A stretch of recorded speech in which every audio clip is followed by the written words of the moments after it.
بہت دیر کی بحث اور تکرار کے بعد میگنانا ماریوس اپنے ایک ساتھی اور موبی کے ساتھ اپنی پارٹی سے رخصت ہوا۔ سب نے انہیں دعاؤں کے ساتھ الوداع کر دیا۔ انہوں نے 2 اونٹ لیے، ایک پر موبی سوار ہوئی اور دوسرے پر دونوں مرد۔ ان کے پاس مصر کے سکے تھے اور سونے کی اشرفیاں بھی تھیں۔ دونوں مردوں نے چوگے اوڑھ لیے تھے۔ میگنانا ماریوس کی داڑھی خاصی لمبی ہو گئی تھی۔ قید خانے میں دھوپ میں مشقت کام کر کے اس کا رنگ اٹلی کے باشندوں کی طرح گورا نہیں رہا تھا، سیاہی مائل ہو گیا تھا۔ اس سے اس پر شک نہیں کیا جا سکتا تھا کہ وہ یورپی ہے۔ بیش بدلنے کے لیے انہیں کپڑے دے کر بھیجا گیا تھا، مگر ایک رکاوٹ تھی جس کا بظاہر کوئی علاج نہیں تھا، وہ یہ کہ میگنانا ماریوس اٹلی کی زبان کے سوا کوئی اور زبان نہیں جانتا تھا۔ وہ بھی مصر کی زبان بول سکتی تھی۔ دوسرا جو آدمی ان کے ساتھ گیا تھا وہ بھی مصر کی زبان نہیں جانتا تھا۔ انہیں اس کا کوئی علاج کرنا تھا۔ وہ رات کو ہی چل پڑے۔ وہ بھی راستے سے واقف ہو چکی تھی، وہ قاہرہ سے ہی آئی تھی۔ میگنانا ماریوس نے اس پر بھی ایک چگا ڈال دیا اور اس کے سر پر دوپٹے کی طرح چادر اوڑھا دی۔ صبح کی روشنی میں سلطان ایوبی کے ان سواروں کا دستہ جو ان کے تعاقب میں گیا تھا، گھوڑوں کے کھرے دیکھ کر روانہ ہو گیا۔ یہ بہت سے گھوڑوں کے نشان تھے جو چھپ ہی نہیں سکتے تھے۔ صبح سے پہلی سلیبوں کی پارٹی لڑکیوں کو ساتھ لے کر چل پڑی۔ ان کی رفتار خاصی تیز تھی۔ ان کے تعاقب میں جانے والوں کا سفر رک گیا تھا کیونکہ رات کے وقت وہ زمین کو نہیں دیکھ سکتے تھے، مگر سلیبی نے سفر جاری رکھا اور وہ آدھی رات کے وقت پڑاؤ کرنا چاہتے تھے۔ وہ بہت جلدی میں تھے۔ صبح کی دھندلے میں سلیبی جو آدھی رات کے وقت کے رکے تھے چل پڑے۔ ان کے تعاقب میں جانے والوں کی پارٹی صبح کی روشنی میں روانہ ہوئی۔ میگنانا ماریوس نے عقل مندی کی تھی کہ وہ اونٹوں پر گیا تھا۔ اونٹ بھوک اور پیاس کی پرواہ نہیں کرتا، رکے بغیر گھوڑے کی نسبت بہت زیادہ سفر کر لیتا ہے۔ اس سے میگنانا ماریوس کا سفر تیزی سے طے ہو رہا تھا۔ سورج غروب ہونے میں ابھی بہت دیر تھی جب انہیں لاشیں نظر آئیں۔ علی بن سفیان کے نائب نے بالیان کی لاش پہچان لی۔ اس کا چہرہ سلامت تھا۔ اس کے قریب اس کے 6 دوستوں کی لاشیں پڑی تھیں۔ گدھوں اور درندوں نے زیادہ تر گوشت کھا لیا تھا۔ سوار حیران تھے کہ یہ کیا معاملہ ہے۔ خون بتاتا تھا کہ انہیں مرے ہوئے زیادہ دن نہیں گزرے۔ اگر یہ بغاوت کی رات مرے ہوتے تو خون کا نشان نہ ہوتا اور ان کی صرف ہڈیاں رہ جاتیں۔ یہ ایک معمہ تھا جسے کوئی نہ سمجھ سکا۔ وہاں سے پھر گھوڑوں کے نشان چلے۔ سواروں نے گھوڑے دوڑا دیے۔ نصف میل تک گئے تو اونٹوں کے پاؤں کے نشان بھی نظر آئے۔ وہ بڑھتے ہی چلے گئے۔ سورج غروب ہوا تو انہیں بھی نہیں رکے کیونکہ اب مٹی کے اوپر نیچے ٹیلوں کا علاقہ شروع ہو گیا تھا جس میں ایک راستہ بل کھاتا ہوا گزر رہا تھا۔ اس کے علاوہ وہاں سے گزرنے کا کوئی اور راستہ نہیں تھا۔ سلیبی اسی راستے سے گزرے تھے اور بحیرہ روم کی طرف چلے جا رہے تھے۔ ٹیلوں کا علاقہ دور تک پھیلا ہوا تھا۔ وہاں سے تعاقب کرنے والے نکلے تو رک گئے کیونکہ آگے ریتلا میدان آ گیا تھا۔ صبح کے وقت چلے تو کسی نے کہا کہ سمندر کی ہوا آنے لگی ہے۔ سمندر دور نہیں تھا مگر سلیبی ابھی تک نظر نہیں آئے تھے۔ راستے میں ایک جگہ کھانے کے بچے کھچے ٹکڑوں سے پتہ چلا کہ رات کچھ لوگ رکے تھے۔ گھوڑے بھی یہاں باندھے گئے تھے۔ پھر یہ گھوڑے وہاں سے چلے۔ زمین کو دیکھ کر تعاقب کرنے والوں نے گھوڑوں کو ایڑیاں لگائیں۔ سورج اپنا سفر طے کرتا گیا اور آگے نکل گیا۔ گھوڑوں کو ایک جگہ آرام دیا گیا، پانی پلایا اور یہ دستہ روانہ ہو گیا۔ سمندر کی ہوائیں تیز ہو گئی تھیں اور ان میں سمندر کی بو صاف محسوس ہوتی تھی۔ پھر ساحل کی چٹانیں نظر آنے لگیں۔ زمین بتا رہی تھی کہ گھوڑے آگے جا رہے ہیں اور یہ بے شمار گھوڑے ہیں۔ ساحل کی چٹانیں گھوڑوں کی رفتار سے قریب آ رہی تھیں۔ تعاقب کرنے والوں کو ایک چٹان پر 2 آدمی نظر آئے اور وہ اس کی طرف دیکھ رہے تھے۔ وہ تیزی سے سمندر کی طرف اتر گئے۔ گھوڑے اور تیز ہو گئے۔ چٹانوں کے قریب گئے تو انہیں گھوڑے روکنے پڑے کیونکہ کئی جگہوں میں چٹانوں کے پیچھے جایا جا سکتا تھا۔ ایک آدمی کو چٹان پر چڑھ کر آگے دیکھنے کو بھیجا گیا۔ وہ آدمی گھوڑے سے اتر کر دوڑتا گیا اور ایک چٹان پر چڑھنے لگا۔ اوپر جا کر اس نے لیٹ کر دوسری طرف دیکھا اور پیچھے ہٹ آیا۔ وہیں سے اس نے سواروں کو اشارہ کیا کہ پیدل آؤ۔ سوار گھوڑوں سے اترے اور دوڑتے ہوئے چٹان تک گئے۔ سب سے پہلے علی بن سفیان کا نائب اوپر گیا۔ اس نے آگے دیکھا اور دوڑ کر نیچے اترا۔ اس نے اپنے دستے کو بکھیر دیا اور انہیں مختلف جگہوں پر جانے کو کہا۔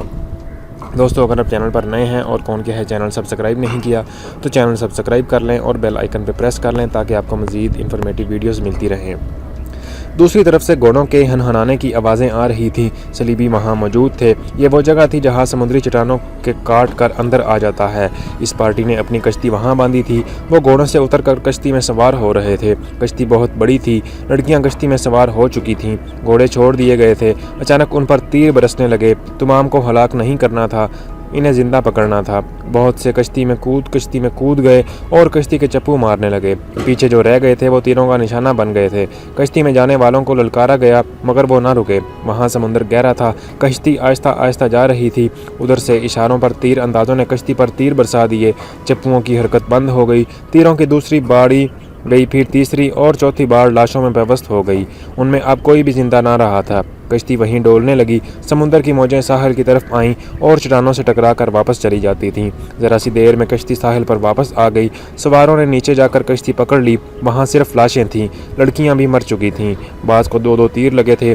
کشتی کو باندھ دیا گیا اور سواروں کا دستہ محاذ کی طرف روانہ ہو گیا۔ کیمپ دور نہیں تھا۔ میگنانا ماریوس قاہرہ کی ایک سرائے میں قیام پذیر تھا۔ اس سرائے کا ایک حصہ عام اور کمتر مسافروں کے لیے تھا اور دوسرا حصہ امراء اور اونچی حیثیت کے مسافروں کے لیے۔ اس حصے میں دولت مند تاجر بھی قیام کیا کرتے تھے۔ ان کے لیے شراب اور ناچنے گانے والیاں بھی مہیا کی جاتی تھیں۔ میگنانا ماریوس اسی خاص حصے میں ٹھہرا۔ موبی کو اس نے اپنی بیوی بتایا اور اپنے ساتھی کو متعدد ملازم۔ بیوی کی خوبصورتی اور جوانی نے سرائے والوں پر میگنانا ماریوس کا رعب طاری کر دیا۔ ایسی حسین اور جوان بیوی کسی بڑے دولت مند کی ہی ہو سکتی تھی۔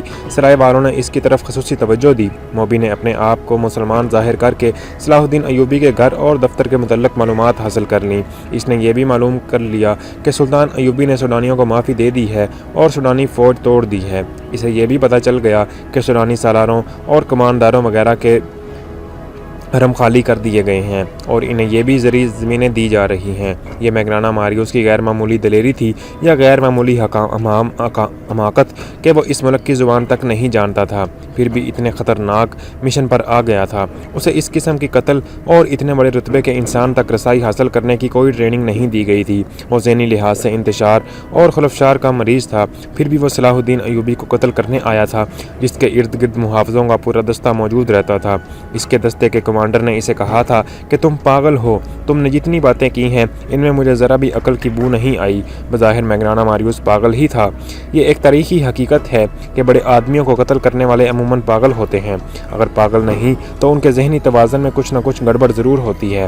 یہی کیفیت اٹلی کے اس سزا یافتہ آدمی کی تھی۔ اس کے پاس ایک ہتھیار ایسا تھا جو ڈھال کا کام بھی دے سکتا تھا۔ یہ موبی مصر کی صرف زبان ہی نہیں جانتی تھی بلکہ اسے اور اس کی مری ہوئی 6 ساتھی لڑکیوں کو مصری اور عربی مسلمانوں کے رہن سہن، تہذیب و تمدن اور دیگر معاشرتی اونچ نیچ کے متعلق لمبے عرصے کے لیے ٹریننگ دی گئی تھی۔ وہ مسلمانوں کی نفسیات سے بھی واقف تھیں، اداکاری کی ماہر تھیں اور سب سے بڑی خوبی یہ کہ وہ مردوں کو انگلیوں پر نچانا اور بوقت ضرورت اپنا پورا جسم ننگا کر کے کسی مرد کو پیش کرنا بھی جانتی تھیں۔ یہ تو کوئی بھی نہیں بتا سکتا تھا کہ بند کمرے میں میگنانا ماریوس، موبی اور ان کے ساتھی نے کیا باتیں کی اور کیا منصوبہ بنایا۔ البتہ ایسا ثبوت پرانی تحریروں میں ملتا ہے کہ 3-4 روز سرائے میں قیام کے بعد میگنانا ماریوس باہر نکلا تو اس کی داڑھی دھلائی تھی۔ اس کے چہرے کا رنگ سوڈانیوں کی طرح گہرا بادامی تھا جو مصنوعی ہو سکتا تھا لیکن مصنوعی لگتا نہیں تھا۔ اس نے معمولی قسم کا چوگا اور سر پر معمول قسم کا رومال اور امامہ باندھ رکھا تھا۔ موبی سرے سے پاؤں تک سیاہ برقع نما لبادے میں تھی اور اس کے چہرے پر باریک نقاب کی اس طرح پڑا تھا کہ ہونٹ اور ٹھوڑی ڈکی ہوئی تھی۔ پیشانی تک چہرہ ننگا تھا۔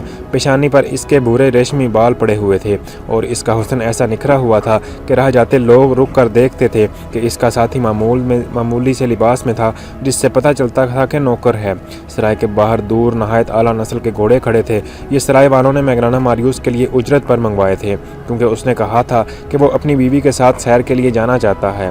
میگنانا ماریوس اور موبی گھوڑوں پر سوار ہو گئے اور جب وہ گھوڑے چلے تو ان کے ساتھی نوکروں کی طرح پیچھے پیچھے چل پڑا۔